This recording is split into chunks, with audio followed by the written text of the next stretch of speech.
lupang tinubuan ni Narciso G. Reyes. Ang tren ay tumulak sa gitna ng sali-salimuot ng mga ingay, sigawan ng mga batang nagtitinda ng mga babasahin. Ang tren ay nabuhay at dahan-dahang kumilos. Naiwan sa likuran ni Nadanding ang takip-silim ng tutuban at sila'y napagitna sa malayang hangin at sa liwanag ng umaga. Huminga ng maluwag ang kanyang tiya Juana at ang sabi, "Salamat at tayo'y nakatulak na rin. Kainit doon sa istasyon." Ang kanyang tiyo Koryo ay nakatungaw at nagmamasid sa mga bahay at halaman sa dinaraanan. Ang galaw ng makina ngayon ay mabilis na at tugma-tugma, tila pintig ng isang puso, wala ng alinlangan. Napawing tila ulap sa isip ni Danding ang gulo at ingay ng pag-alis at gumitaw ang pakay ng kanilang pag-uwi sa Malawik. Nagsalita naman ang kanyang tiya Juana. Ang namatay ay ang tatainog mo, pamangkin ng iyong lola Asha at pinsan namin ng iyong ama. Mabait siyang tao noong siya ay nabubuhay pa. Si Danding ay sinagian ng lungkot, bagamat hindi niya nakita kailanman ang namatay na kamag-anak. Ang pagkabanggit sa kanyang amang tumimo sa ilang bahagi ng kanyang puso at naglapit sa kanyang damdamin ang hindi kilalang patay. Naalala niya na sa Malawig ipinanganak, lumaki at nagkaisip ang kanyang ama. Bumaling siya sa kanyang tiya Juana at itinanong kung ano ang anyo ng nayong iyon, kung mayaman o dukha, kung liblib o malapit sa bayan. At samantalang nag-aapuhap sa alaala ang kanyang buting ale, ay nabubuo naman sa isip ni Danding ang isang kaaya-ayang larawan at tungsbong sa kanyang puso ang pambihirang pananabik. Sa unang malas, ang Malawig ay walang pagkakaiba sa alinmang nayon sa kalagitnaang Luzon. Isang daang makitid, palikuliko, natatalukapan ng makapal at manilaw-nilaw na alikabok. Mga puno ng kawayan, mangga, niyog at akasya. Mga bahay na pawid, luma na ang karamihan at sunog sa araw ang mga dingding at bubong. Pasalit-salit isang tindahang hindi mapagwari kung tititigan sa malapit. Doon at dito nasisilip sa kabila ang madalang na hanay ng mga bahay. At sa ibabaw ng lahat na hangiti at puno ng ningning ng umaga, ang bunghaw maaliwalas at walang ulap sa langit. Ang sabing pabiro ng kutsero na karitetang sinasakyan nila. Walang maganda rito kundi ang langit. Inaglalaban ni Danding ang sulap ng pagkabigo sa kanyang dibdib. Hindi po naman. Naisalog niyang sa mga nayon tulad nito isinilang at nagsilaki sina Del Pilar at ay iba pang bayani ng lahi at sa gayong mga bukid nagtining ang diwa ng kabayanihan ng himagsikan. Laban sa mga pastila, ang alaalang iyon ay nakaalim sa kanya, nagbigay ng bagong anyo sa lahat ng bagay sa paligid-likid. Kay Rami pala niyang kamag-anak doon, hindi mapatid-patid ang pagpapakilala ng kanyang tiya Juana. Sila ang iyong Lola Tasio at sila ang iyong Lola Ines, ang mga pinsan mong si Juan, Seleng, Maria at Asias. Ang iyong nana Bito at ang iyong tata Enteng. Mga kamag-anak na malapit at malayo, tunay at hawa lamang. Matatanda at mga bata, ang lahat yata ng tao sa bahay buwat sa mga nanga sa puno ng hagdan hanggang sa nanga sa loob ay pawang kamag-anak ni Danding. Mabuti na lamang at tigas na sarat ang ilong ko, kung hindi ipulpul na marasin ngayon. Ang nais sa loob niya. Sapagkat sila lamang ang nagsipag galing sa Maynila, sa pagtitipong iyon ay napako kina Danding ang pansin ng lahat. Humugong ang kamustahan, ang balanay nagtanong kay Danding na kung ano ang lagay ng kanyang amang may sakit at ang kanyang inang siya na lamang ang ngayong bumubuhay sa kanilang mag-anak. Sinilya pa ng kanyang tiya Juana si Danding at sinikap na saluhin ng mga tanong. Pantad na siya sa pagkamaramdami ng kanyang pamangkin at alam niyang ang tasawian ng ama nito ay talusali na sugat sa puso nito. Ngunit hindi niya maunahan ng pagtugon si Danding na tila magaan ngayon ang bibig at palagay na ang loob sa piling ng mga kamag-anak na ngayon lamang nakilala. Isang manipis na dingding ng sawali ang tanging nakapaghitan sa bulwagan at sa pinakaloob ng bahay na siyang kinabuburulan ng patay at sa bukas ng lagusan na napapamulitian ng magkabilang panig ng mga puting kurtinang salo ng pinagbuhol ng mga lasong itim ay walang tigil ang pagyayaot dito ng mga taong nakikiramay sa mga namatayan at nagmamasid sa bangkay. Ngunit pagpasok ni Danding ay nagiba ang kanyang pakiramdam. Napawi sa kanyang pandinig ang alingaw sa labas at dumampi sa kanyang puso ang katahimikan ng kamatayan. Dahan-dahan siyang lumapit sa kabaong at pinagmasdan ang mukha ng bangkay. Maputi kaya ay ang bukas, isang mukhang nagbabandila sa katapatan at kagitingan. Nabaka si Danding ang lapad na noo sa mga matang hindi ganap ang pagkakapihit at sa hugis ng ilong. Ang bagay ang pagkakahawig sa kanyang ama, bigla siya'y nakaramdam ng awa at lungkot. Hindi mo pa nababati ang Nana Maria mo at ang pinsan mo si Bining. Humalik ng kamay si Danding sa asawa ng yumao at naupo sa tabi ni Bining, ngunit wala siyang nasabing anumang. Puno ang kanyang puso.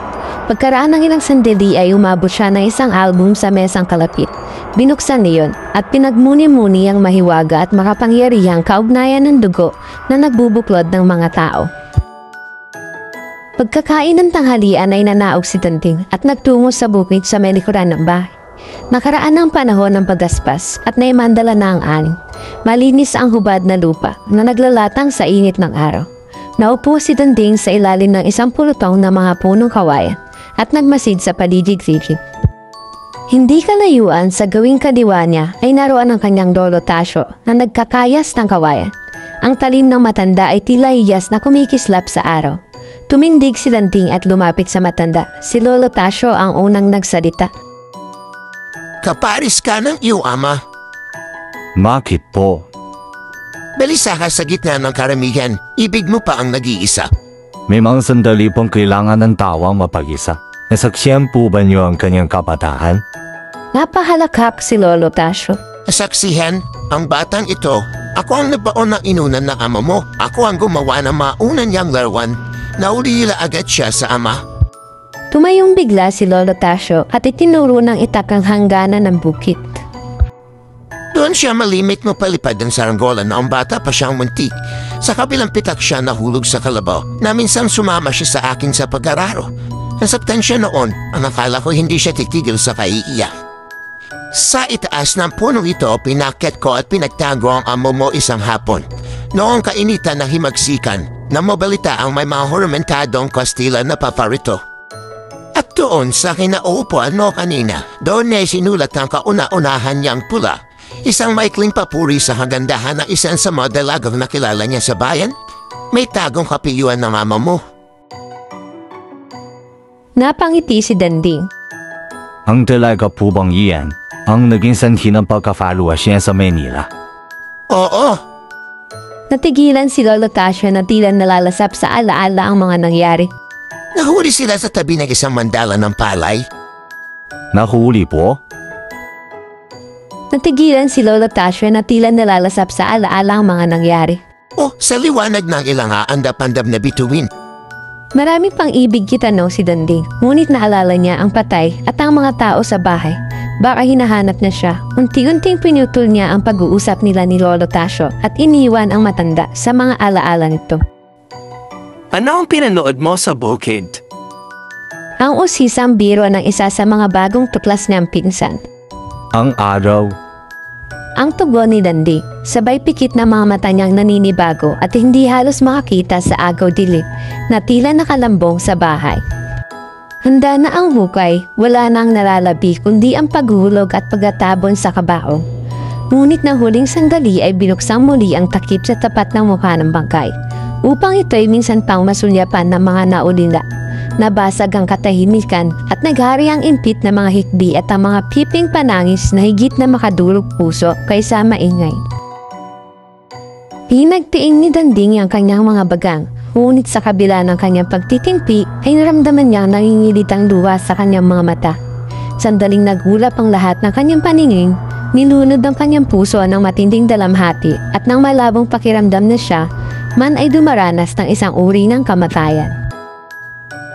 Balisa at nagsisikip ang dibdib ng damdaming ito. Si Danding ay dahan-dahang lumayo at nagpaunang bumalik sa bahay. Ibig niyang mapag-isa, kaya't na makita niyang may taong naiwan sa bahay, ay patalilis siyang nagtungo sa bukid. Tumulubog na ang araw at nagsisimula lang dumamig ang hangin. Ang abuhing kamay ng takip silim ay nakaamba na sa himpapawid. Tumigil si Danding sa tabi ng pulutong na mga kawayan at pinahid ang pawis sa kanyang muka at leeg. Ang kapayapaan ng bukid ay tila kamay ng isang inang humahaplos sa nagiinit na noon ni Danding. Huminga siya ng malalim, umupo sa lupa at ipinikit ang mga mata. Dahan-dahang inunat niya ang kanyang mga paa, kinukod sa lupa ang mga palad, tumingala at binayaang maglaro sa ligalig niyang muka ang banayad na hangin.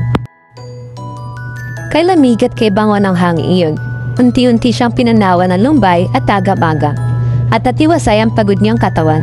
Sa katperasong lupang ito na siyang sinilangan ng ama niya ay napanatag ang kanyang puso. Palakas ng palakas ang hangin na nagtataglay ng amoy ng lupa at kay bango ng nakamandalang palay. Naalala niya Danding ang mga kwento ni Lolo Tasio tungkol sa kanyang ama at siya'y napangiti ng lihim. Ang pagsasaranggola sa bukid, ang pagkahulog sa kalabaw, ang pagtago sa mga Kastila at ang pagsulat ng tula. Dalaga sa bunto ng palay, ang lahat ay nanariwa sa kanyang gunita. Tumawa ng marahan si Danding at pinag-igipang lalo ang pagkakasalampak niya sa lupa. Sa sandaling iyon ay tila hawak ni Danding sa palad ang lihim ng tinatawag na pag-ibig sa lupang tinubuan. Nauunawaan niya kung bakit ang pagkakatapon sa ibang bansa ay napakabigat na parusa. At kung bakit ang mga nawawalay na anak ay sumasalunga sa bagyo at baha mauwi lamang sa ina ng bayan. Kung bakit walang atubiling naghain ng dugo sina Rizal at Bonifacio.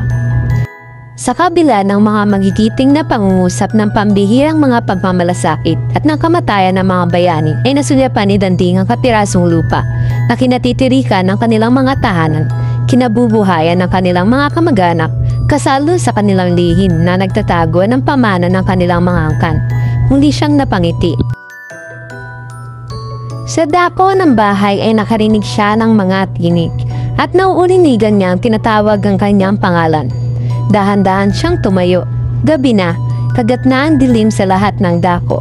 Walang buwan at may kadiliman ng langit. Ngunit nababanaagan pa niya ang dulo ng mga kawayang nakapanood ng paglika ng unang tula ng kanyang ama at ang ilang aandap-andap na bituing saksi sa unang pag-ibig nito.